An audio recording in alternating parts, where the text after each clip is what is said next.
అతి త్వరలో బీఆర్ఎస్లో నుండి 4 ఎమ్మెల్యేలు బీజేపీలోకి పోబోతున్నారు. ఇన్ని రోజులు కాంగ్రెస్ని చూసారు, కానీ బీజేపీలోకి ఎట్లా పోతారు? వీళ్ళు రాజీనామా చేయకుండా పోరు. బీఆర్ఎస్లో ఉన్నటువంటి 4 ఎమ్మెల్యేలు రాజీనామా చేసి మరీ బీజేపీకి పోయి బీజేపీలో జాయిన్ అవ్వబోతున్నారు. త్వరలో బైపోల్ ఎలక్షన్స్ రాబోతున్నాయి. బీఆర్ఎస్లో ఉన్నటువంటి 4 ఎమ్మెల్యేలు, ఇది బీఆర్ఎస్కి కూడా మంచి ఛాన్సే. ఈ పబ్లిక్ మీ గురించి ఏమనుకుంటున్నారు?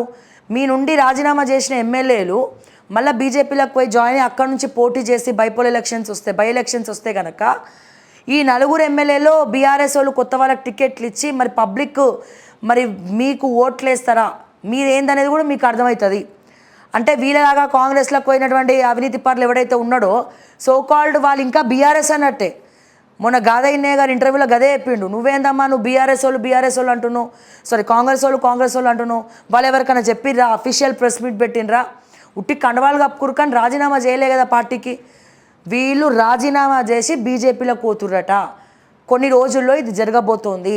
మరి ఆ బీఆర్ఎస్లో ఉన్నటువంటి 4 ఎమ్మెల్యేలు కొంతమంది సిటీకి సంబంధించిన వాళ్ళు ఉన్నారు, ఒకరిద్దరు రూరల్ ఏరియాకి సంబంధించిన వాళ్ళు ఉన్నారు.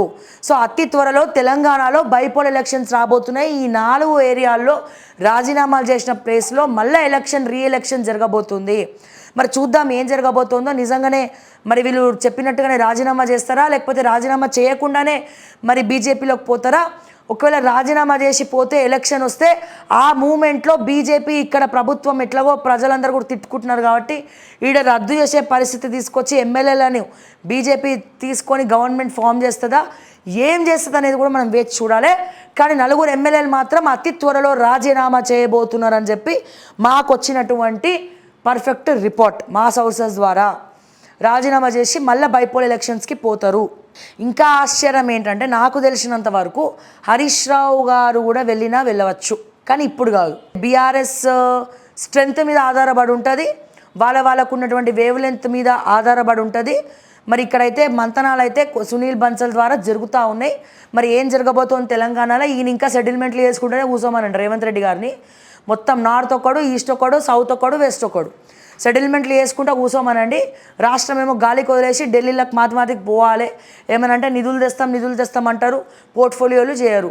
నాకు తెలిసి ఆ పోర్ట్ఫోలియోలు మళ్ళీ ఎలక్షన్ పెట్టిన వాళ్ళ కోసం వస్తాయేమో, అవి విద్యాశాఖ కావచ్చు, ఇంకేదో దానికోసం చేతులారా చేసుకుంటున్నారు. మరి రేవంత్ రెడ్డి గారికి ఆ సలహాలు ఏమిస్తున్నారో ఎవరిస్తున్నారో తెలియదు, కానీ ఆ దేవుడు ఎరుగు తిరిగి దండం పెట్టుకోవాలి. సో ఇదైతే జరుగుతూ ఉన్నాయి. మరి జాగ్రత్త పడాల్సిన వాళ్ళు జాగ్రత్త పడండి. ఈ విషయం ఎవరికైనా అవసరమైతే అవసరం పడుతుంది, కానీ ఖచ్చితంగా రాజీనామా చేసి కొంతమంది ఎమ్మెల్యేలు రాజీనామా చేయబోతున్నారు.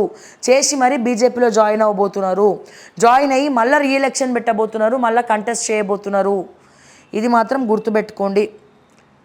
మళ్ళీ తర్వాత ఎవడన్నా గడ్డం పట్టుకొని బతిమలాడితే వాళ్ళు వింటారో వినరో అని పక్కన పెడితే, బట్ ఇది జరుగుతుంది, ఇది జరగబోతుంది, ఇది మాత్రం పక్కా. ఓకే, సో ఎన్నో విషయాలు అయితే మనం మాట్లాడుకున్నాం. సో దయచేసి తెలంగాణ ప్రజలారా, మళ్ళా ఈరోజు సాయంత్రం 6 గంటలకు ప్రజావాణి కార్యక్రమంలో మీ ముందుంటా.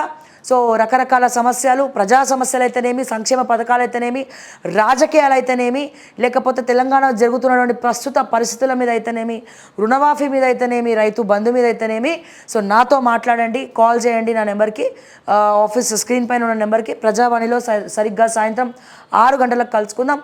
అంటిల్ దెన్ నేను మీ శ్రావ్య. జై తెలంగాణ, జై హింద్.